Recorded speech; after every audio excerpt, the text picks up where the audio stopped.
The wind rolled across the Montana Badlands like something alive, a slow, heavy breath that carried heat, dust, and old stories no one wanted to remember. People said this land did not just hide secrets. It buried them so deep they never rose again. That was why the whole county believed the Brennan boys were gone forever. Tyler and Cole had been missing for 3 long years. No tracks. No clues. No sound. They vanished the way smoke leaves a chimney, drifting into nothing. Their mother stopped sleeping. The sheriff stopped searching. The townsfolk stopped hoping. Everyone let the case go cold. Everyone except a quiet old rancher and a horse no one wanted. Frank Holloway stood along the north fence of his ranch with one gloved hand wrapped around a cedar post that felt as old as he did. Heat burned the air that day. It did not rest on the land, it hunted it. The sun lit the sagebrush until it looked like dry fire crawling across the hills. Frank wiped his brow and shifted his weight. At 67, every step he took had a meaning. He moved slow, careful, steady. Wasting motion meant wasting strength, and strength was something he did not carry much of anymore. This fence line was his routine.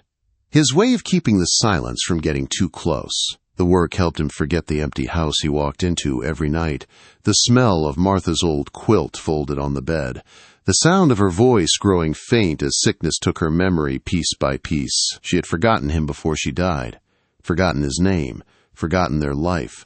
That taught Frank a truth he never spoke aloud. Feelings could not be trusted. Only solid things lasted. Fences, tools, horses. He turned toward Dakota, the big bay gelding waiting a few yards away.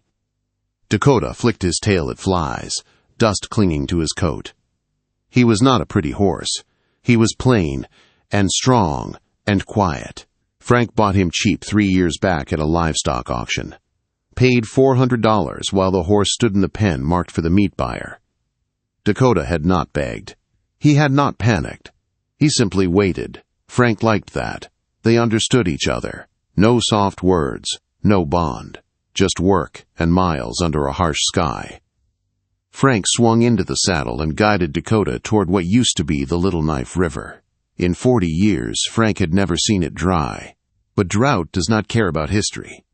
The riverbed was dead now. Nothing but cracked mud and broken banks stretched under a burning sky. Frank planned to run a wire across it. The cattle kept wandering too far when thirsty, and he could not afford to chase strays anymore. Dakota moved sure-footed down the bank, but the moment they reached the flat gray mud at the bottom, the horse stopped. Not slowed, stopped. His body turned to stone beneath the saddle. Frank felt the freeze through his boots. "Walk on," he said lightly, and pressed his heels in. Dakota did not move. Instead, his head lifted high, ears sharp and forward. His muscles tightened, not with fear, but with alertness. Something had caught him, something strong enough to cut through his nature. Frank frowned. Dakota was steady. He never spooked, never argued. But now the horse took a single sideways step off the riverbed. Then another. Soon he was pulling against the reins, dragging Frank toward the canyon wall. "Don't start," Frank muttered. Dakota ignored him. He moved with a purpose Frank could not read, and that alone made Frank's heart beat faster. The horse pulled him toward a pile of driftwood and brush stacked against the riverbank. Junk from floods years ago. A mess no one bothered to clear. Dakota curled his lip, breathed deep, then pawed the ground hard. Mud dust rose around them. Frank slid off the saddle, landing heavy on his stiff knee. "Stop it," he snapped, grabbing the reins. "You'll hurt yourself." Dakota pushed back with surprising force. He pawed again, digging into the baked mud like he knew something lived beneath it. That was when Frank saw it, a flash of worn blue in the dirt. He froze. Then he crouched beside the hole. His fingers brushed canvas. He tugged gently and pulled free a small sneaker, child-sized, blue, faded, the laces tied tight, double-knotted. The knot sent a shiver through Frank. It was done with care, a parent's hand. Something that should have been undone by time or weather. But it was not. That meant the shoe had not been washed in, it had been buried. The heat around Frank suddenly vanished. His chest went cold. He looked up at Dakota. The horse stood rigid, eyes fixed on the dirt, shaking like he had found something he had been searching for a long time. Frank reached for his radio with a trembling hand. "Sheriff," he said, voice rough. "This is Holloway. You need to come to the North Fork. Bring dogs. Bring shovels." By the time deputies arrived, the sun was sliding low. Dogs sniffed, circled, failed. The sheriff wiped sweat from his brow. "The dogs aren't hitting," he said. "Too hot, too dusty." Frank held out the sneaker. That was buried. Not washed up. "Could have been here for years," Sheriff Holloway said. "Just flood trash." Dakota stood tied nearby, eyes locked on the pile, refusing water or food. Every muscle held a message no one else understood. "My horse says there's something here," Frank said. The sheriff sighed. "Frank, it's a horse." When the sheriff called it for the night, Frank did not go home. He stayed with a shovel in his hands and a storm in his chest. With the first strike, he knew the pile was wrong. Too neat. Too tight. The second strike hit something hollow. Mud cracked away. And behind the driftwood, hidden from the world, was a wall of plywood. A door into darkness. Frank stepped back as the sheriff rushed over with a flashlight. The beam cut into the black culvert and caught silver foil. Then movement. Then two thin shapes, alive. Two boys, Tyler and Cole Brennan. 3 years gone. Found because one horse refused to move. The moment the flashlight beam touched the boys, the whole riverbed went still. Deputies froze with their hands halfway to their guns. Frank stood with dust on his boots and the shovel still in his grip, but he could not move either. The older boy stepped forward first. Thin arms, dirty face, wild eyes that looked too old for someone so young. A sharpened stick trembled in his small hands. Behind him, the younger boy crouched low, hiding in the shadows like he had spent years learning how to become invisible. "Stay back," the older boy said. His voice cracked like it had not been used in days. "My dad says no one can come near us." Sheriff Holloway lifted his hands slow. He spoke in a calm voice, the kind he used with scared animals. He told the deputies to relax. No one stepped forward. No one raised a weapon. But fear wrapped itself around the boys like a second skin. They did not trust badges. They did not trust law. They only trusted the man who had hidden them. Frank watched from the side and felt helpless. He had found them, yet he could not reach them. He could not imagine what kind of fear kept children living in a dark culvert for years. But then the older boy's eyes shifted. They scanned past the deputies, past the guns, past the lights. They landed on Dakota. The horse stood still as stone a short distance away, his ears forward. His body loose and calm in a way Frank had never seen. He looked like he had been waiting for this moment, like he knew something no one else did. The older boy stepped out of the culvert a little farther. His eyes softened just slightly, the stick lowered an inch. "Rusty," he whispered. The sound of that name hit Frank like a jolt. Rusty, that was the name the horse had when Frank bought him. The name on the old tag, the name he never used again. Dakota lowered his head. The boy dropped the stick. He walked toward Dakota with slow, unsure steps, like he was scared the scene would vanish if he moved too fast. When he reached the horse, he put both hands on Dakota's nose. His knees buckled, and he pressed his face into the horse's neck. His body shook with deep sobs that seemed too heavy for someone his age. The younger boy followed. He grabbed his brother's shirt, then pressed himself against Dakota's leg. The big gelding did not move. He stood firm, warm, steady, as if he had been guarding these boys long before Frank ever laid eyes on him. That broke whatever wall had been holding the moment together. Deputies moved slow. Blankets came out. Water bottles passed. Gentle hands reached for the boys, and this time the boys allowed it. They kept looking back at Dakota until the ambulance doors closed and carried them away under flashing red lights.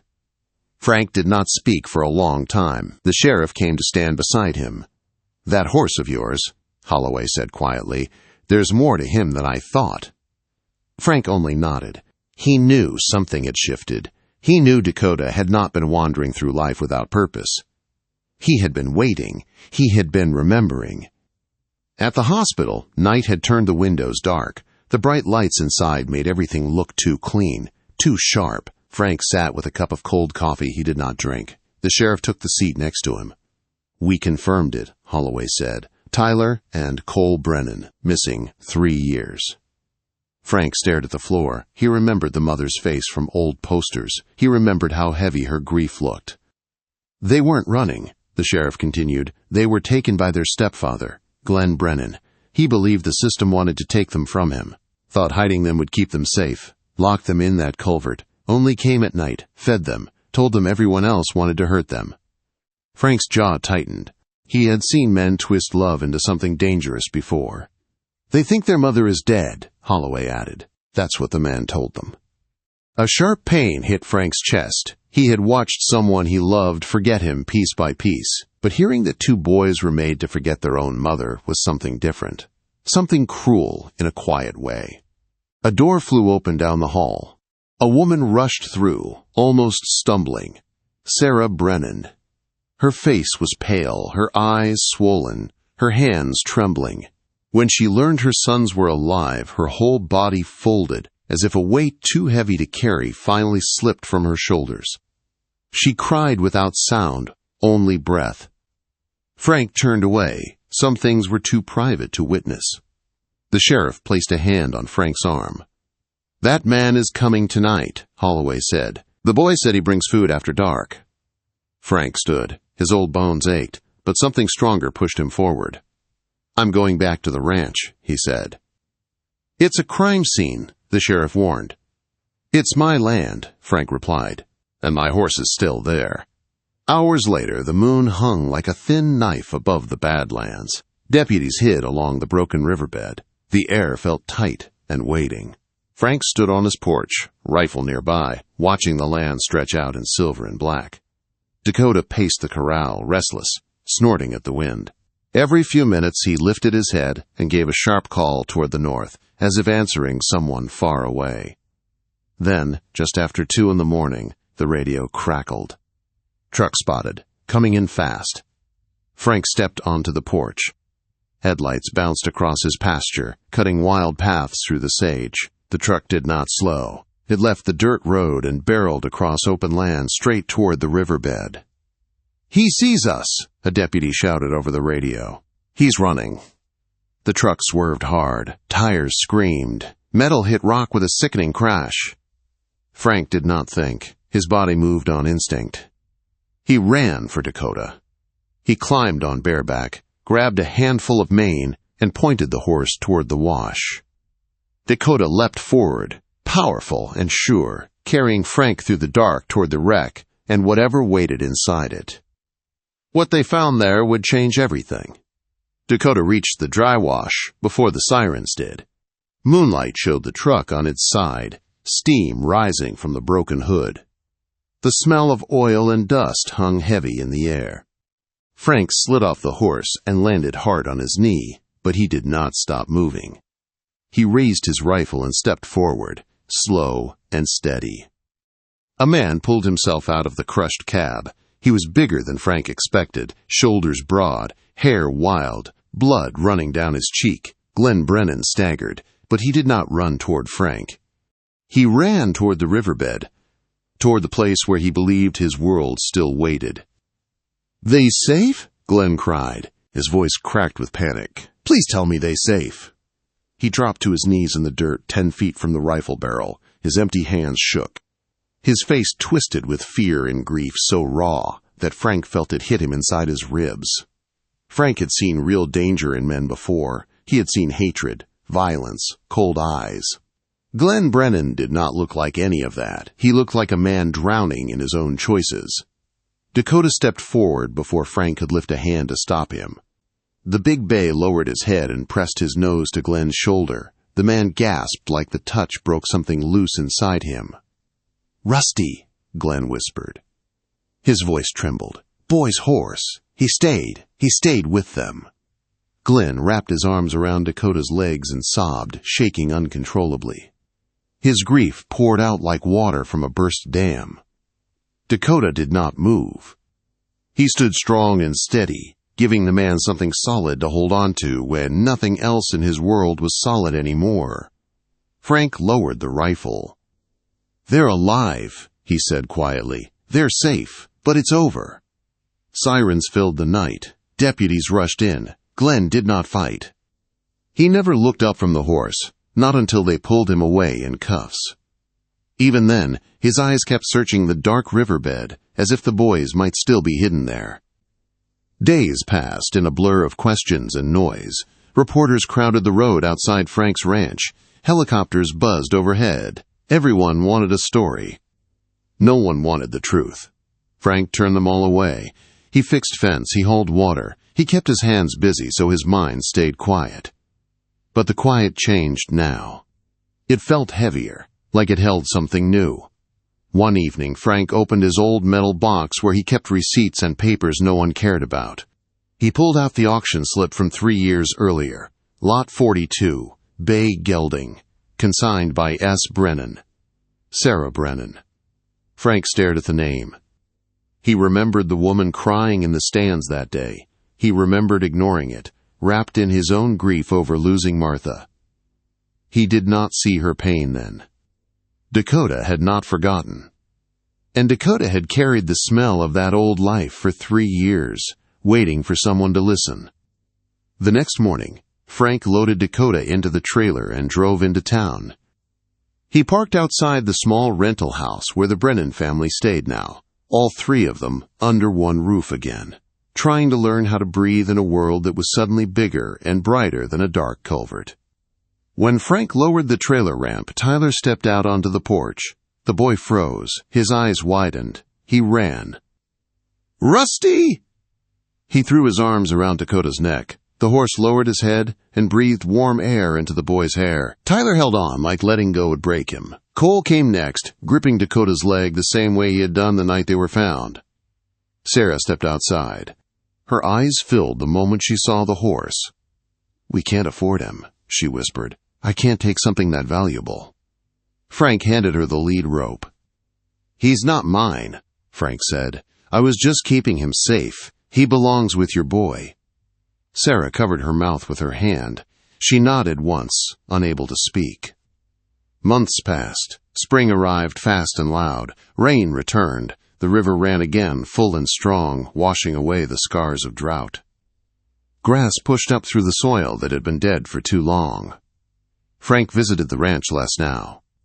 Not because he was unwelcome, but because watching the boys heal stirred something inside him that was too tender to touch. But one morning he rode out to the ridge and found Sarah waiting by the fence. In the pasture below, Tyler rode Dakota with confidence that looked born, not learned. Cole followed on an old mare, laughing as they splashed through puddles. The sound of their joy rose into the warm air, chasing away the ghost of fear that once lived in their voices. Tyler pulled up near Frank and rested his hands on the saddle horn. "Do you think he knew?" the boy asked. Frank looked at Dakota. The horse grazed in the sunlight, calm and quiet. The same horse that once stood forgotten in a slaughter pen. The same horse that refused to move until the truth was found. "Some things don't forget," Frank said, "even when the world tries to bury them."